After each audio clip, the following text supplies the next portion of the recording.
Well, Adam, my first question was going to be how you're doing. That's pretty obvious, isn't it? Not too bad. There's a few fish feeding now. It's took a little while to get them going. Yeah. Obviously, most of the fish are swimming around on the top, but I've chosen my favourite method, actual method feeder fishing. Right. So I've gone for that approach. A little bit of bait going in now. Seems to be bringing quite a few nice sort of size fish. They are stunning. Beautiful fish. When they look like that, they do not have to be big, do they? No, and they pull the rod right round as well. So it's all good for I couldn't believe, I've seen your rod from over there when we were with Steve earlier on. You literally seem to be, in the last sort of 90 minutes, just won a chuck almost. There's a few there now, yeah, so it's good fun, and obviously you never know what you're going to catch next. So yeah, it's a nice size fish. Let's put it back and try and catch another. But this is what you do best though, isn't it? I mean, you match anglers, you can sit in one peg and you can get the absolute maximum out of it every single time. And you were saying earlier on that the first 90 minutes of the session was pretty slow. How did you decide how you was going to build it up, and how did you go about it? Well, basically I thought, you know, it's a lovely venue, loads of features. Those fish are going to be running along the features, so it's not hard to spot them. No, and they're pretty colourful, so they show themselves. And I thought, right, if I keep going on the method, the fish are generally just swimming around the surface, but I thought if I keep plodding away on the method, putting plenty of particle in, plenty of bait, see what happens. And they've just switched on now. It's well, it's great. obviously working, so show us your rig. It's dead simple. Just using an 8-pound drag line to a simple method feeder, an elasticated method feeder, which is simply attached.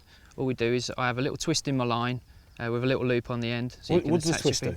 Basically, all I do is when you're catching a lot of fish, is your line's rubbing against your landing net head. So I just like to double up the line and the last sort of like 18 inches of my line. Ah, clever. So it's, you know, it's double just the abrasion resistance, a little bit more strength and stuff like that. And also it gives, it sits flatter on the deck as well. 2 lengths of line, it's a lot heavier, sits nice and flat, so you get less liners and less. I notice you've got a little crafty sinker up there as well. Yeah, a little crafty sinker just to help pin it down. If you fish a tight line on a venue like this where there's lots of fish, you're just going to get liners. They move your feeder about, pull your bait about, and you just don't get the perfect presentation. Right. So simple, dead easy to attach.